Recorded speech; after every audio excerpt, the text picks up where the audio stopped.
Trishulia land project को मु स्वागत करुच्ची प्रशांत। संपूर्ण वीडियो माध्यम आपन को मु देखेबी।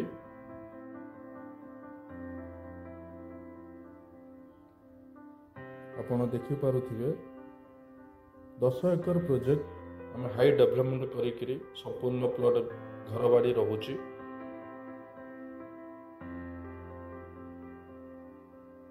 मैं आपन को वीडियो माध्यम देखा आमर यहाँ एंट्रांस रोचे 30 फुट रोड आम प्लांटेशन कर हाई डेवलपमेंट कर दी साइड हाइट बाउंड्री कर एंट्रांस गेट रखीचु देखुवे।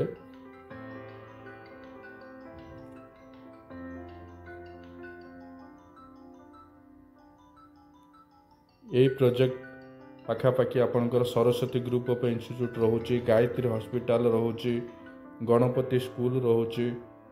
आपण ये जो बिल्डिंग देखुं इंडिगो साइंस कॉलेज रोचे। प्रोजेक्ट बोरवेल ऑलरेडी काम कंप्लीट हो जाए। प्रत्येक प्लॉट को आम पाइप माध्यम पानी दौचु देखुली गछ लगी जाइए। आपंकर Saraswati group of institute Saraswati school भितर रोचे, कॉलेज रोचे। आरी पाखापाखि आमर प्रोजेक्ट रोचे जो प्रोजेक्ट वीडियो आपको देखा सरस्वती पब्लिक स्कूल कैंपस भितर रोचे।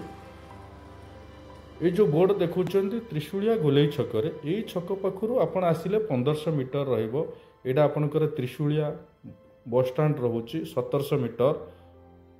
ये जो विजुअल देखुं यहाँ त्रिशूलिया ट्रैफिक जोटा गोलई छक पर्टिकुलर यही जगार आपंकर 1700 मीटर रम से लैंड प्रोजेक्ट को इलेक्ट्रिक आम देचु। राति स्ट्रीट लाइट जलुची, सीसी कैमेरा लगी। घर बाड़ी प्लॉट आप आज जगह नहीं आज आप घर स्टार्ट करें हाई डेवलपमेंट कर दौचु। धन्यवाद।